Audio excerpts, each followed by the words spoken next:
नमस्कार, आपके साथ हूं मैं खुशबू मनोरमा मिश्रा और आप देख रहे हैं इंडिया न्यूज। आतंक की राह पर चलते चलते पाकिस्तान पूरी तरह कर्ज के जाल में फंसता जा रहा है। आतंकियों को पालने के लिए उसने दुनिया के कई देशों से कर्जा ले रखा है, लेकिन जब पाकिस्तान को दुनिया ने कर्जा देना बंद कर दिया तो पाकिस्तानी सेना के प्रमुख असीम मुनीर ने मुस्लिम कार्ड खेला है। असीम मुनीर ने सभी मुस्लिम देशों को पाकिस्तान की हर तकनीक देने का खुला ऑफर दिया, यानी असीम मुनीर भीख मांगने के लिए पाकिस्तान की परमाणु तकनीक भी बेचने को तैयार है। दुनिया भर में आतंक फैलाने वाला पाकिस्तान अब भीख के लिए मुस्लिम देशों को हथियार खरीदने के लिए भड़का रहा है, जो दुनिया के लिए ठीक नहीं है। मुनीर का ये मुस्लिम कार्ड कितना खतरनाक हो सकता है, इसी मुद्दे पर हम खास मेहमानों के साथ चर्चा भी करेंगे, लेकिन पहले असीम मुनीर का ये बयान सुनिए जिसमें वो कुरान की आयत का हवाला देते हुए नजर आ रहे हैं। सुनिए जरा। तुझे अपने आबा से कोई निस्बत हो नहीं सकती कि तू गुफ्तार वो किरदार, तू साबित वो सैयारा। गवादी हमने जो इस्लाम से मिरास पाई थी, सुरैया से जमीन पर आसमान ने हमको दे मारा। और सबसे अहम चीज, मगर वो इल्म के मोती किताबें अपने आबा की, जो देखे इनको यूरोप में तो दिल होता है सी पारा।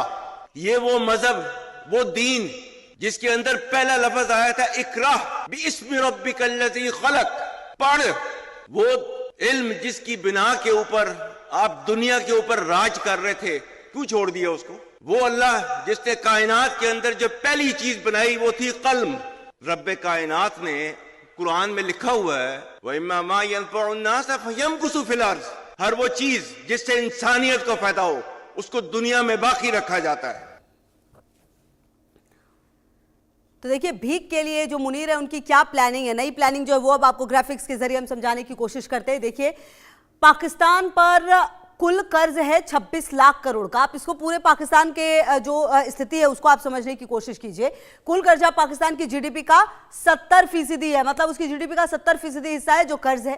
चीन का 30,000 करोड़ का कर्ज है, मतलब जो कर्ज है उसमें से 30,000 करोड़ का कर्ज चीन से है। सऊदी अरब 22,000 करोड़ का कर्ज सऊदी अरब से ले रखा है इसने। पाकिस्तान हर दिन लगभग 2,000 करोड़ रुपए कर्ज ले रहा है, तो आप समझिए।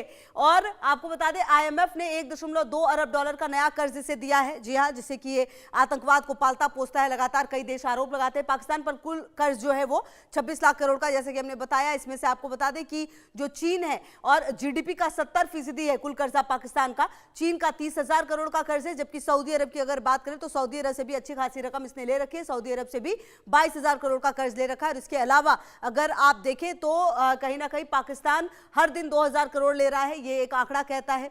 और जो आईएमएफ है उसने 1.2 अरब डॉलर का नया कर्ज भी पाकिस्तान को दिया है। और भीख के लिए जो मुनीर की नई प्लानिंग है, अगर आप उसको समझिए तो देखिए ऐसे कि मुस्लिम देशों को बरगलाने की जो कोशिश है असीम मुनीर की, वो नजर आ रही है। क्योंकि मुनीर ने परमाणु बम का हवाला भी दिया था, जो कि आपने सुना भी थोड़ी देर पहले।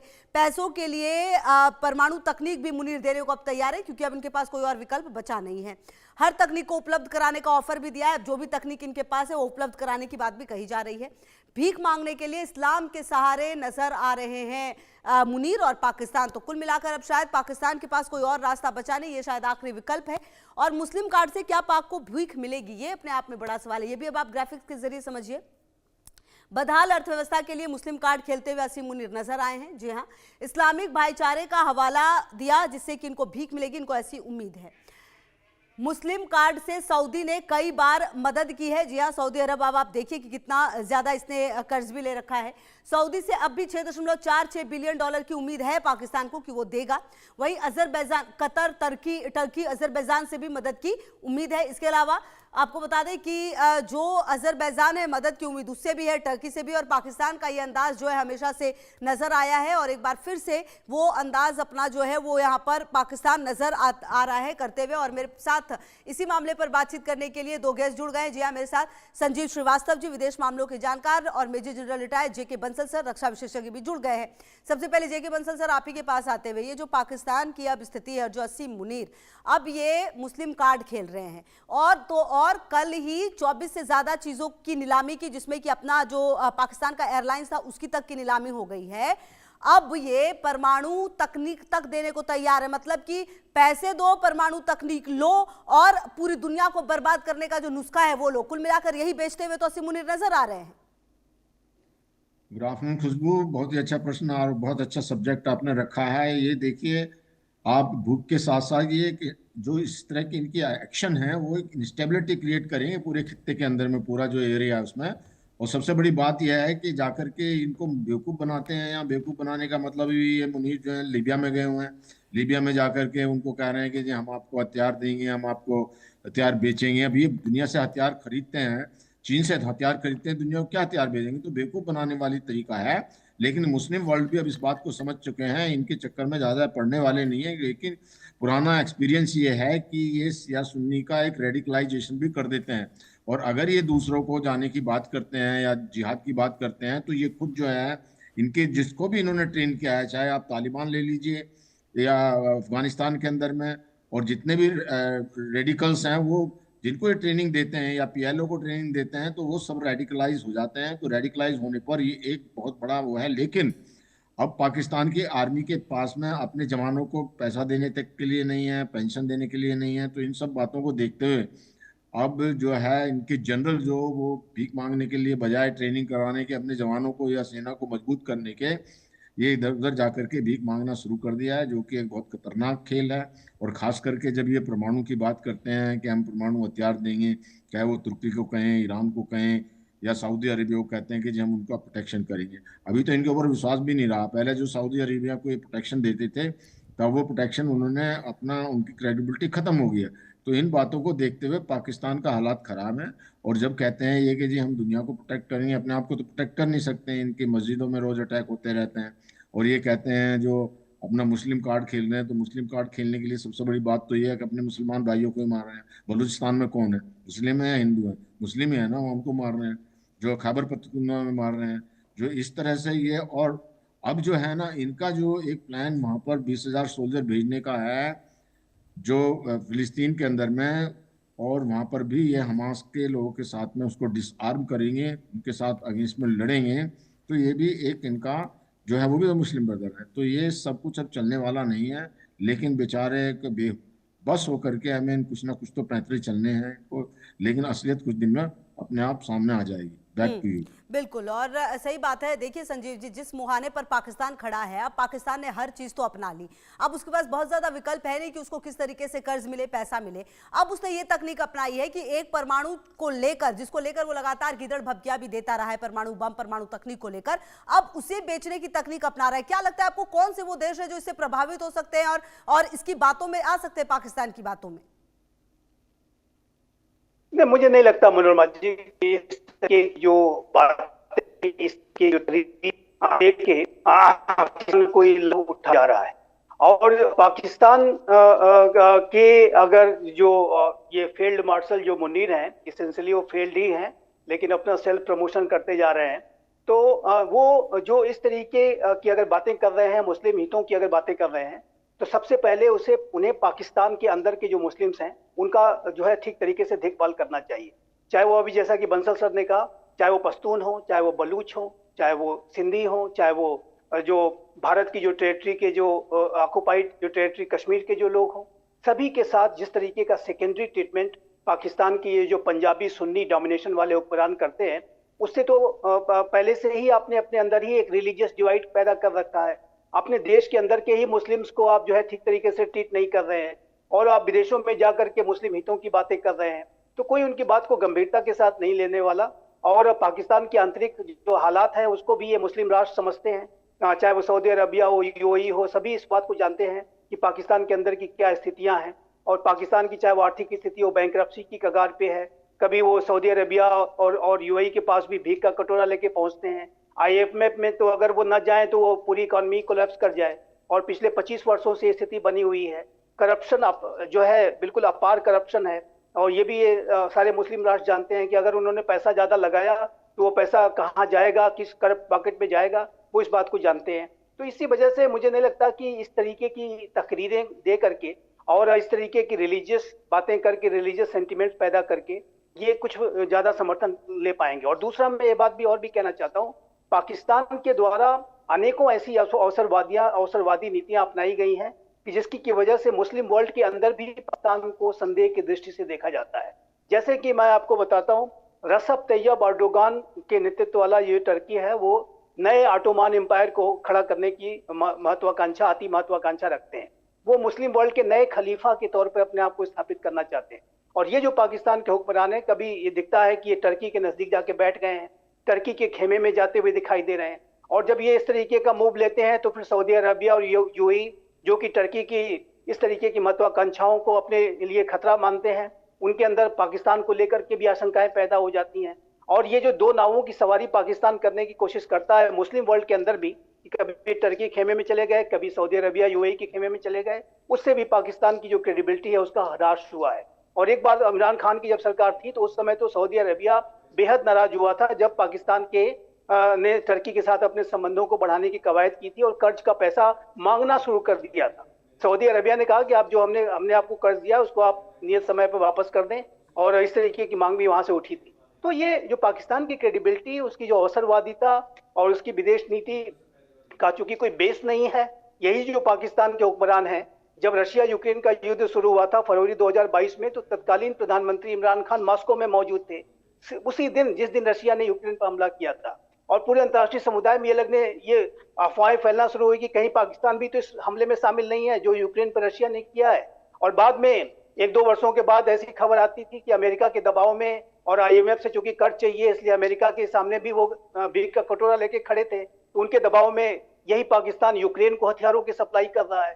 तो ये कब किस खेमे में बैठ जाए, कभी ये चाइना के पास चले जाते हैं, कभी अमेरिका के व्हाइट हाउस में जाके लंच करते हैं, तो ये कब कहाँ लंच करेंगे, कहाँ डिनर करेंगे, कहाँ ब्रेकफास्ट करेंगे, दुनिया में कोई नहीं जानता। और ये जाहिर है कि ये अपने चंद डॉलर्स के लिए और कुछ डिफेंस इक्विपमेंट्स के लिए ये कहीं भी पहुंच सकते हैं। तो अभी ये लीबिया पहुंचे हुए हैं और लीबिया में भी जाकर के जिस तरीके की तकरीरें दे रहे हैं और अपना वो जो एक बिल्कुल बिना किसी क्रेडिबिलिटी का जो एयरक्राफ्ट वो बेचने की कोशिश कर रहा है, जिसको एसेंशियली चाइना का एयरक्राफ्ट है, और पाकिस्तान कहता है कि हमने भी इसमें अपना योगदान दिया है इसलिए हमारा एयरक्राफ्ट है। तो ये जाहिर है कि इस तरीके की जो कवायद को करके अब वो लीबिया जो कि पहले से ही गृह युद्ध में फंसा हुआ राष्ट्र है, 2 भागों में विभाजित है, अब वहां जाकर के ये स्ट्रेटेजिक पार्टनरशिप कर रहे हैं।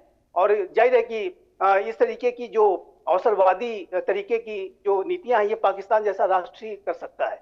और जाहिर है कि उसकी विदेश नीति और रक्षा नीति, आर्थिक नीति की कोई सोच नहीं है, कोई विजन नहीं है। और उसी की वजह से देखिए इमरान खान आज जेल में बंद हैं, लेकिन इमरान खान जब बाहर थे तो अपने जलसों में वो भारत के विदेश मंत्री CS जयशंकर की वीडियोस दिखाया करते थे कि देखो ये भारत का विदेश मंत्री है और ये इस तरीके से बातें करता है। भारत को पता है कि भारत को क्या चाहिए और क्या नहीं चाहिए, किससे दोस्ती करनी है और किससे नहीं करनी है, और जो भी कुछ है वो भारत स्वयं डिसाइड करता है, किसी के दबाव में आके नहीं डिसाइड करता कि हमको किससे मिलना है, किससे नहीं मिलना है, किससे तेल खरीदना है, किससे तेल नहीं खरीदना बिल्कुल। है। और यही वजह है कि जिस तरह की स्थिति भी पाकिस्तान में नजर आ रही है सर, संजीव जी, जो बातें हमारे बीच में हुई, और कहीं ना कहीं अब देखना ये है कि पाकिस्तान की तरफ से और कितनी बातें रखी जाएगी। अच्छा JK बंसल सर, जो पाकिस्तान की अब स्थिति है, जिस तरह से पाकिस्तान कर्ज में डूबा हुआ है, जिस तरीके से वो अब टारगेट कर रहा है उन देशों की जो कि संजीव जी भी बता रहे थे कि भाई कहीं ना कहीं अब परमाणु शक्ति पाने की जो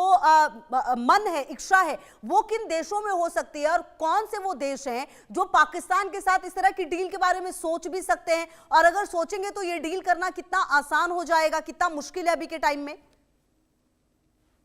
देखिए खुशबू जी, आपने बहुत अच्छी बात ये कही है कि कौन कौन से कंट्री हैं। तो टॉप पे तो टर्की आता है। तो टर्की को जो है वो खलीफा बनने, वो डबल गेम खेल रहा है, वो खलीफा भी बनना चाहता है और वो पाकिस्तान को का साथ भी लेकर चलना चाहता है। तो इस बातों को देखते हुए, लेकिन अब जो है ना, टर्की जो नाटो का मेंबर भी है, तो इतना आसान नहीं है कि वो कोई न्यूक्लियर वेपन बनाने की। जहाँ तक टर्की की बात है, टर्की के अंदर में तो ऐसे अमेरिका ने अपना एक न्यूक्लियर बेस बनाया हुआ है, न्यूक्लियर वेपन उसके पास में है।